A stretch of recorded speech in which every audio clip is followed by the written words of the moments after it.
মালতী হয়ে ওঠার এই জার্নিটা হুম মানে আমি আসলে আমার বলতেই হবে আমি আম, নিজের মতো করে আম, সবসময় যখন থেকে আমি অ্যাক্টিং নিয়ে সিরিয়াস হয়েছি তখন থেকে চেষ্টা করেছি একটু ডিফারেন্টভাবে কাজ করার এবং ডিফারেন্ট ডিফারেন্ট জনরাতে কাজ করার সো আমি আউট অ্যান্ড লাউড কমেডি কাজ করেছি, thriller which is my personal favourite genre, সেখানে কাজ করেছি, রোম্যান্টিক কাজ করেছি অনেক লম্বা সময় ধরে ধরে এবং রমকম বা যেটাই বলেন না কেন আমাদের নাটক ইন্ডাস্ট্রিতে যত যত ধরনের কাজ হয়েছে I tried to be part of everything and I tried to work with everyone. But প্রিয় মালতীর গল্পটা যখন শঙ্খ ভাই আমার কাছে নিয়ে আসে আমার মনে হয় সেটা গত বছর এপ্রিলের দিকে এবং সে আমাকে জাস্ট খুব ছোট করে গল্পটা শোনায়। আমি আসলে উনাকে হ্যাঁ বলেছি একটু দেরিতে, কিন্তু মনে মনে ওই সময় আমি ডিসাইড করে নিয়েছি yes this should be a film এবং এটা আমি ছাড়া আর কাউকে করতে দিব না। অ্যান্ড এটা আমি আজকে শেয়ার করলাম, আগে বলিনি, বাট একটু ভাব নিয়ে থাকতাম আর কি। তো I was blown away with the story, specially আসলে এই স্টোরি যেই মেসেজটা দিতে চায়, যেই কথাটা বলতে চায় এবং আম, আমার মনে হয়েছে আমি যদি এই ক্যারেক্টারটাকে সুন্দর করে পুল অফ করতে পারি তাহলে এটা আমার ক্যারিয়ারে one of the strongest character হবে এখন পর্যন্ত।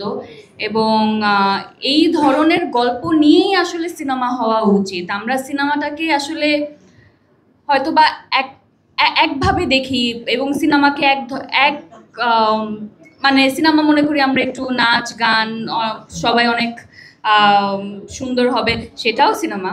But I always believe that আমি যখন হল থেকে বের হয়ে আসবো একটা সিনেমা দেখে, ওটা অ্যাটলিস্ট 2 মিনিটের জন্য যদি আমাকে ভাবাতে পারে সেটা অনেক বড় একটা অ্যাচিভমেন্ট। এবং আমার মনে হয় পৃথিবীতে প্রত্যেকটা ডিরেক্টরই আসলে বা স্ক্রিপ্ট রাইটারই একটা কিছু বলার থাকে এবং ওই মেসেজটা যদি অডিয়েন্স পর্যন্ত পৌঁছে যায় এবং তাদেরকে স্পর্শ করতে পারে, আমার মনে হয় that is success to me.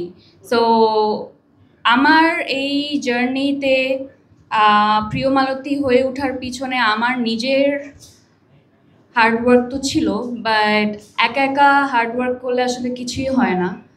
ফিল্মের ক্ষেত্রে আসলে বা যে কোনো কাজের ক্ষেত্রে ইট টেকস আ টিম এবং I am so so bless that I got to work with the best. এবং ডিরেক্টর বলেন, আমাদের এডিস বলেন, প্রডিউসার্স বলেন, আমাদের স্ট্রিমিং পার্টনার, আমাদের কস্টিউম ডিজাইনার, আর্ট ডিরেক্টরস, যতজনই ছিল তারা দে গেভ দেয়ার 100% এবং আমার ক্যারেক্টারটাকে একটা বিলিভেবল ক্যারেক্টার বানিয়ে ওঠার পিছনে তাদের অনেক অনেক হার্ডওয়ার্ক ছিল। এবং যে কোনো মানুষই আসলে নিজে নিজে অ্যাক্টিং করে অনেক ভালো কোনো কিছু করে ফেলতে পারে না, এখানে সহশিল্পীর অনেক বড় একটা ভূমিকা থাকে। আমি বলবো আমার সাথে যারাই এই ফিল্মে আছেন ওনারা আমার থেকে অনেক অনেক অনেক বেটার, ফার বেটার অ্যাক্টার্স।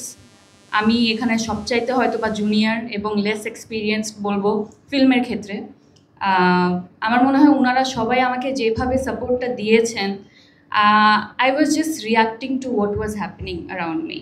তা আমার মনে হয় অ্যাক্টিং ইজ রিয়াক্টিং এবং যেই সিচুয়েশনটা আমাকে ক্রিয়েট করে দেওয়া হয়েছিল আমি ওখানে জাস্ট মেজাবিনকে ভুলে আমি নিজের মতো করে মালতী হয়ে রিয়্যাক্ট করছিলাম। আমার কাছে যতটুকু আমি মনে করতে পারি আই ওয়াজ জাস্ট রিয়্যাক্টিং।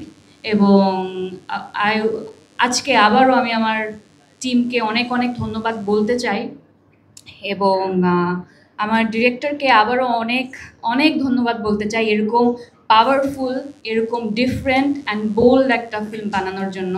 সবাই আসলে নিজের ফার্স্ট ডেবিউ মুভিতে এই ধরনের গল্প নিয়ে আসতে সাহস করে না। সো এই সাহস করার জন্য, একটা ফিমেল লেড বা ফিমেল লিড নিয়ে একটা গল্প বলার জন্য অনেক অনেক ধন্যবাদ। আর প্রত্যেকটা ফিমেল লিড গল্পে দেখা যায় একটু স্ট্রাগল করতে হয় কো আর্টিস্ট খুঁজতে, বাট এই জায়গাটাতেও আমি আবারও লাকি।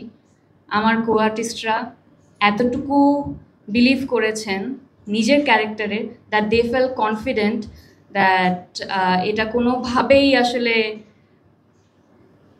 এমনটা হবে না যে মানে তারা ওখানে একটু হয়তো বা একটু কম পার্টিসিপেট করার সুযোগ পেয়েছেন।